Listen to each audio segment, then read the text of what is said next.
नमस्कार, कैसे हैं आप सब। मैं हेमलता शाह की acupressure therapist and reiki healer acu health care में आप सभी का स्वागत है। आज हम बात करने वाले हैं हीट स्ट्रोक पर, जिसे कि सन स्ट्रोक भी कहते हैं। आम भाषा में इसे लू लगना कहते हैं। गर्मियों के मौसम में बहुत सारे लोगों को हीट स्ट्रोक का सामना करना पड़ता है। हमारे बॉडी का जो टेम्परेचर होता है, नॉर्मल टेम्परेचर, वो 37 डिग्री सेल्सियस होता है। इस टेम्परेचर पर हमारे बॉडी के सभी ऑर्गन्स बहुत अच्छे से काम कर रहे होते हैं और हमारे बॉडी का ये टेम्परेचर जो मेंटेन करता है वो होता है हमारे बॉडी का नेचुरल कूलिंग सिस्टम, यानी कि हमारे बॉडी का पसीना तंत्र। जब बाहर के मौसम में गर्मी होती है तो हमारे बॉडी से पसीना निकलने लगता है, तो इस पसीना निकलने की वजह से ही हमारे बॉडी का टेम्परेचर मेंटेन रहता है। लेकिन जब किसी वजह से हमारे बॉडी का ये नेचुरल कूलिंग सिस्टम यानी कि पसीना तंत्र फेल हो जाता है या गड़बड़ हो जाता है, तो हमारे बॉडी का टेम्परेचर मेंटेन नहीं हो पाता। क्योंकि बाहर के मौसम में टेम्परेचर बढ़ा हुआ है और तो उसके कारण हमारे बॉडी का टेम्परेचर भी बढ़ने लगता है। इस स्थिति में हमारे बॉडी के जो अंग होते हैं वो ठीक से काम करना बंद कर देते हैं। तब जो स्थिति बनती है उसे ही लू लगना कहते हैं।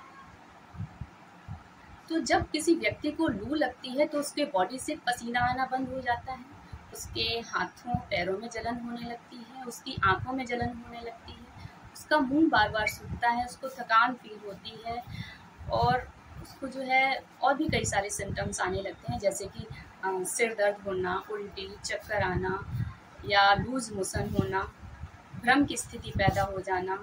लू लगने का मुख्य कारण होता है हमारे बॉडी में पानी और नमक की कमी हो जाना। जब लू लगती है तो हमारे बॉडी का टेम्परेचर 40 से 42 डिग्री तक पहुंच जाता है। अगर हम अपने बॉडी को हाइड्रेटेड रखें तो लू लगने की संभावना जो है काफ़ी कम हो जाती है। इसका बचाव हम छोटे छोटे टिप्स को अपनाकर कर सकते हैं, जैसे कि हम अपने कामों को तेज़ धूप होने से पहले कंप्लीट कर लें। अगर नहीं तो जब धूप कम हो जाए तब हम घर से बाहर निकलें। हम जब भी घर से बाहर निकलें अपने सिर को ढक लें और खूब अच्छे से पानी पीकर बाहर निकलें और साथ में एक पानी की बोतल भी कैरी करें। और अपनी डाइट में हम ठंडी तासीर की चीज़ों को शामिल कर लें, जैसे कि नींबू की शिकंजी बनाकर पी सकते हैं, आम का पन्ना पी सकते हैं, बेल का शरबत, नारियल पानी, छाछ, प्याज, इस तरह की चीज़ों को हम अपनी डाइट में शामिल कर लें तो ये हमारे बॉडी को एक कूलिंग इफेक्ट देते हैं। साथ ही साथ जब हम घर से बाहर निकल रहे हैं तो हम कलर थेरेपी के माध्यम से हम एक्यूप्रेशर का ये उपचार भी कर सकते हैं, जो कि हमें लू लगने से बचाने में हेल्प करेगा। और ये ट्रीटमेंट हमें करना होगा अपनी लेफ्ट रिस्ट पर। लेफ्ट रिस्ट को आयुर्वेद में लेफ्ट मेगा मेरिडियन कहते हैं और लेफ्ट रिस्ट हम इसलिए लेते हैं क्योंकि जो हीट होती है वो यंग नेचर की होती है। ठीक इसी तरह हमारी जो लेफ्ट बॉडी होती है वो भी यंग नेचर की होती है। तो हम ट्रीटमेंट करेंगे लेफ्ट रिस्ट पर। इसके लिए हमें सिर्फ 2 कलर्स की ज़रूरत होगी, ग्रीन कलर की और वायलेट कलर की। आयुर्वेदिक एक्यूप्रेशर के अकॉर्डिंग जो ग्रीन कलर होता है ये जल तत्व को रिप्रेजेंट करता है और जल तत्व का काम होता है कि बॉडी को कूलिंग इफेक्ट देना और हीट को कम कर देना। और वायलेट कलर जो है हमारे बॉडी की टॉलरेंस पावर को बढ़ाता है और गर्म हवाओं के इफेक्ट को कम कर देता है।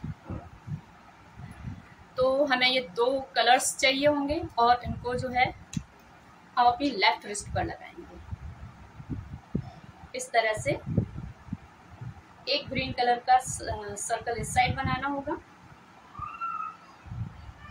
और एक ग्रीन कलर का सर्कल हम दूसरी साइड बनाएंगे। पूरी तरह से फिल कर देंगे इन सर्कल्स को ग्रीन कलर से, इस तरह से। और इस ट्रीटमेंट की इफेक्टिवनेस को बढ़ाने के लिए हम पर्पल कलर इन ग्रीन कलर के सर्कल के साथ में ही बनाएंगे। दोनों साइड बना लेना है।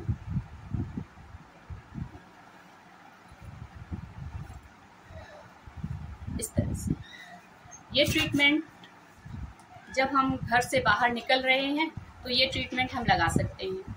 हम खुद भी लगाएं और बच्चों के भी ये ट्रीटमेंट, जब बच्चे बाहर निकल रहे हैं उनके ये ट्रीटमेंट लगा दें, तो ये लू से बचाने में बहुत हेल्प। उम्मीद है आपको ये जानकारी पसंद आई होगी। अगर आपको ये जानकारी पसंद आई है तो प्लीज़ इस वीडियो को लाइक करिए। अगर आप पहली बार मेरे चैनल पर आए हैं तो मेरे चैनल को सब्सक्राइब भी करिएगा और इस वीडियो को आगे भी शेयर करिए, जिससे कि ये ट्रीटमेंट और लोगों तक भी पहुंच सके, वो भी लू से अपना बचाव कलर थेरेपी के माध्यम से कर सके। आपके समय और सहयोग के लिए आपका धन्यवाद।